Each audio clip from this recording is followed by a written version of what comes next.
Desde cedo, a gente aprende que precisa agradar, ser legal, ser prestativo, fazer tudo certo.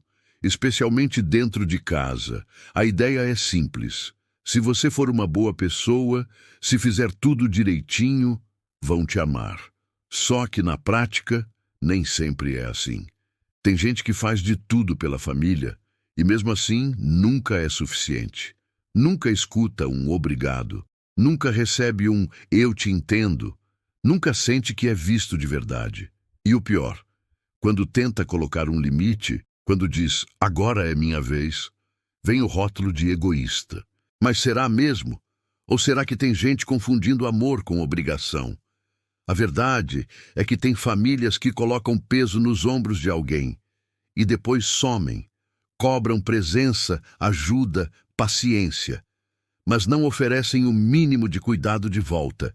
E aí você cresce achando que precisa pagar para existir. Sêneca, um cara que viveu há 2000 anos, mas que parece que conhecia a vida da gente, dizia que nada é mais valioso do que o tempo. Mas olha só, quanto do seu tempo já foi gasto tentando agradar quem nunca te enxergou? Gente que só te procura quando precisa, que só tem crítica para dar, que te chama de difícil só porque você decidiu cuidar de si. Agora respira e imagina a cena. Alguém no fim do dia, cansado, em silêncio, coração cheio, cabeça pesada, mas ainda assim fazendo tudo, como se fosse obrigação. Quantas vezes isso se repetiu? Quantas vezes você engoliu o choro para não criar problema?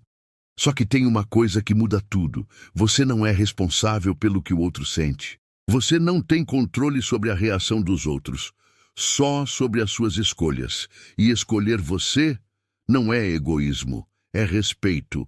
A gente cresce ouvindo que família é tudo, que é sangue e sangue a gente não abandona. Mas e quando esse tudo te machuca? E quando esse laço só aperta? Ninguém fala sobre isso. É como se reclamar fosse pecado, como se afastar de quem te fez mal fosse crime. E é aí que nasce a culpa. Uma culpa silenciosa, que pesa nos ombros, que aperta o peito, que não te deixa respirar em paz. A culpa de não estar presente, a culpa de não dar conta, a culpa de simplesmente querer viver a própria vida. Mas deixa eu te contar uma coisa.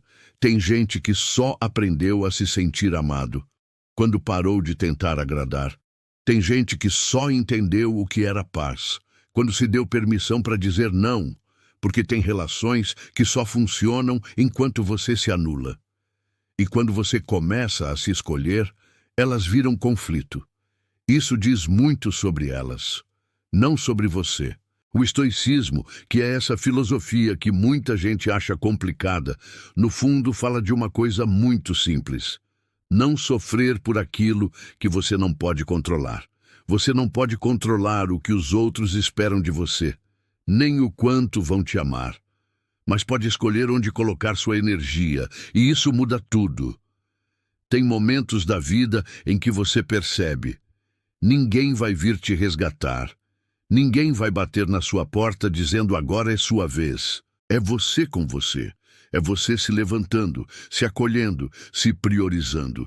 E isso não é egoísmo, é sobrevivência emocional. E sim, pode ser que algumas pessoas se afastem, pode ser que falem mal, pode ser que te chamem de ingrato, frio, distante, mas no fim do dia quem dorme com a cabeça no seu travesseiro é você. Quem sente o peso da tristeza, da sobrecarga, da solidão, é você. Então, se tem alguém que merece respeito nessa história toda, esse alguém é você. Você não deve nada a quem nunca enxergou você. Tem gente que acha que escolher a si mesmo é fazer barulho, que é brigar, discutir, cortar tudo de vez. Mas às vezes, escolher a si mesmo é fazer silêncio, é parar de explicar, é parar de insistir.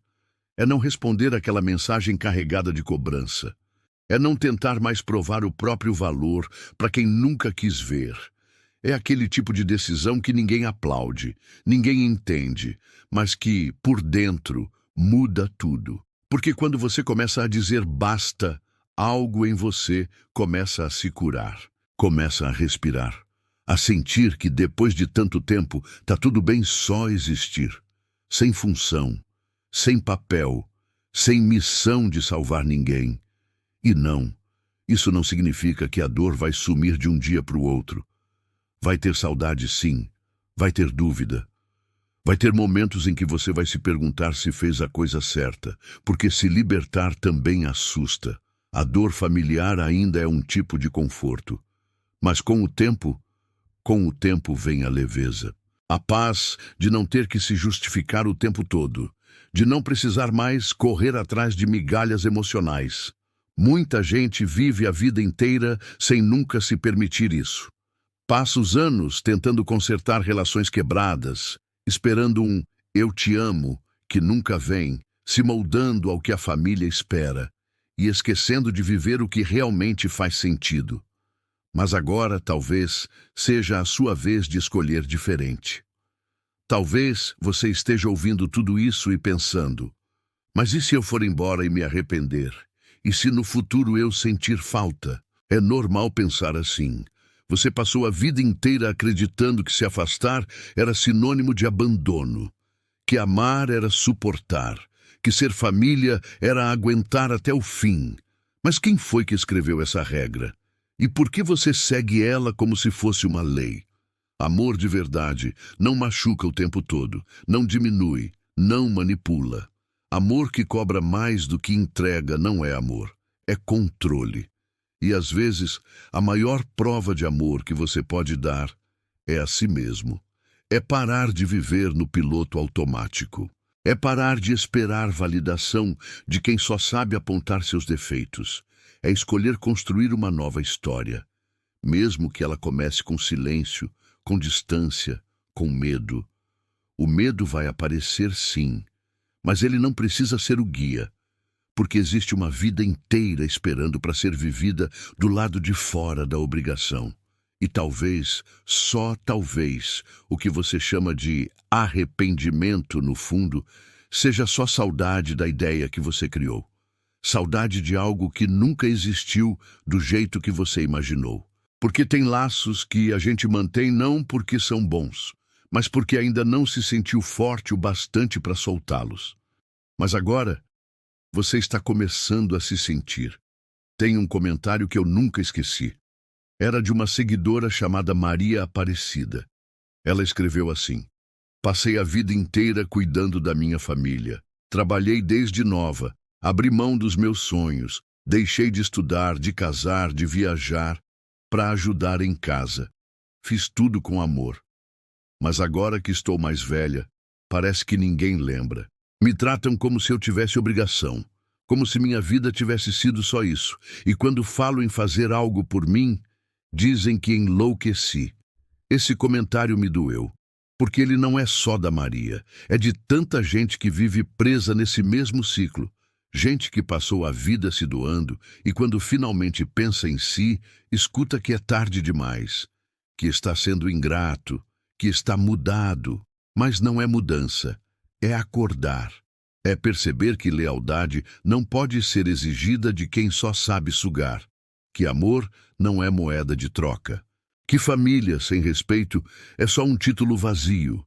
E talvez a Maria nunca ouça um pedido de desculpas, talvez nunca receba o reconhecimento que merece. Mas isso não significa que a vida acabou. Significa que agora ela tem a chance de recomeçar, de olhar para frente, de entender que não é tarde demais para ser feliz, mesmo que essa felicidade tenha que começar sozinha. Então, se hoje você sente que está carregando um peso que não é seu, respira. Você não precisa continuar se machucando para ser aceito. Não precisa apagar quem você é só para manter a paz.